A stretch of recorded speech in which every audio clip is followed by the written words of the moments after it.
एक दिन जना बाई चक्की पीस रही थी, इतने में ठाकुर जी आ गए और ठाकुर जी आकर बोले, ए जना सुन। बोले हाँ, तेरा मुझे पद बहुत अच्छा लगता है, तू पद बहुत अच्छा गाती, चल मुझे पद सुना दे। तो जना बाई पद गा रही थी।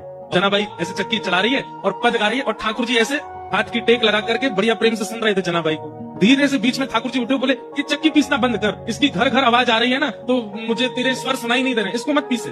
तो जना बाई बोली, काम कैसे छोड़ दूंगी, काम तो पूरा करना पड़ेगा ना, और इतना ही तुमको सुनने का मन है, चलो हाथ लगाओ, तुम पीसो, मैं सुनाती हूँ। ठाकुर जी बोले ठीक है मैं पीसना हूँ। ठाकुर जी पीसने बैठे चक्की। बोले तू गा के सुना। ठाकुर जी चक्की चला रहे हैं, जना बाई गा रही है।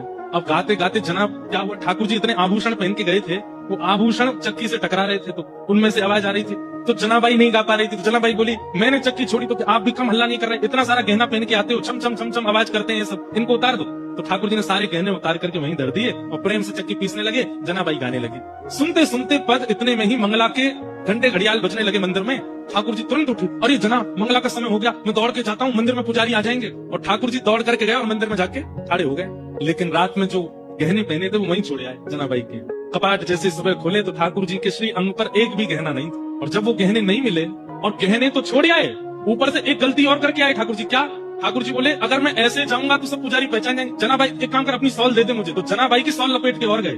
मंदिर में जैसे पहुंचे, कपाट खुले, पुजारियों ने जैसे देखा ठाकुर जी को, पहले देखा आभूषण कहाँ गए, ठाकुर जी के आभूषण कौन चोरी कर ले गया। इतने में नामदेव जी मंगला का दर्शन करने आए थे, तो मंदिर में हलचल हो रही थी। नामदेव जी बोले क्या हो गया? बोले ठाकुर जी के आभूषण नहीं मिल रहे, कोई चोरी कर ले गया।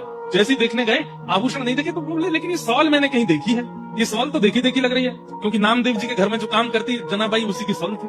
अचानक से अरे ये तो जनाबाई की सॉल है। पुजारियों ने जैसे सुना जनाबाई की सॉल, बोले महाराज क्षमा कीजिएगा, आपकी जना ही आई है और आकर के सब चोरी करके चली गई है ठाकुर जी का, हम उसे छोड़ेंगे नहीं। जनाबाई यहाँ चक्की पीस के सारा आटा इकट्ठा कर रही थी। इतने में सब पंडा पुजारी पहुंच गए और जनाबाई से जाकर बोले, हे जना, तेरे ठाकुर जी के आभूषण चुराए। अब जनाबाई कुछ बोलती उससे पहले तो पुजारियों को दिख गए कि चक्की के पास में सारे आभूषण रखे।